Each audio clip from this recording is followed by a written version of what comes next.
The Little Wolf Who Dreamed of the Sky. Once upon a time, in a deep and mysterious forest, there lived a little wolf. This wolf had a big dream: to soar through the sky like birds. However, there was a slight problem. Wolves, unlike birds, don't have wings. The little wolf often watched the birds flying high above the trees and wondered how it felt to be free in the vast sky. One day, a brilliant idea struck the wolf's mind. What if I could become a bird? It thought. Determined to make its dream come true, the little wolf disguised itself as a bird. It wore a costume and tried to hop around like a bird.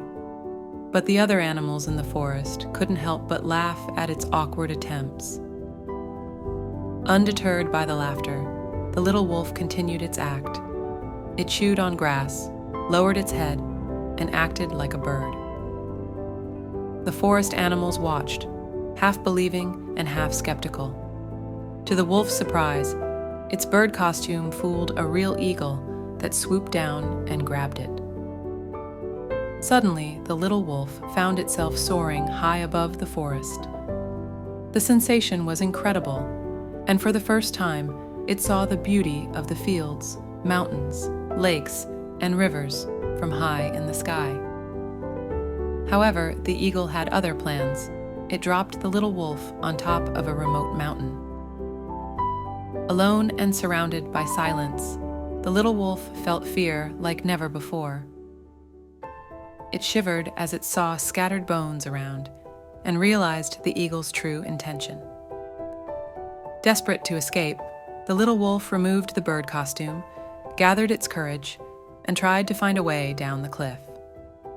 It discovered a dark and deep cave and, despite its fear, entered it. Inside the cave, the wolf encountered a giant stone blocking its path.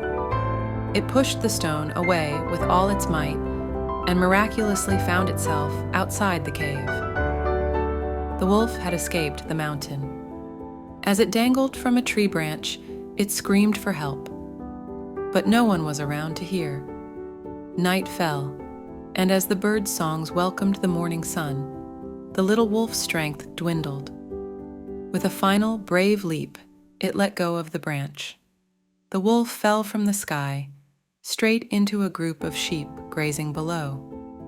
The sheep scattered in panic, and the wolf stood up, shook off the dust, and proudly proclaimed, "I'm not a sheep, but a wolf, and not just an ordinary wolf, but one who touched the clouds." And so, the little wolf learned that it didn't need to be someone else to be remarkable. It embraced its true self, and it felt like it could touch the sky even without wings.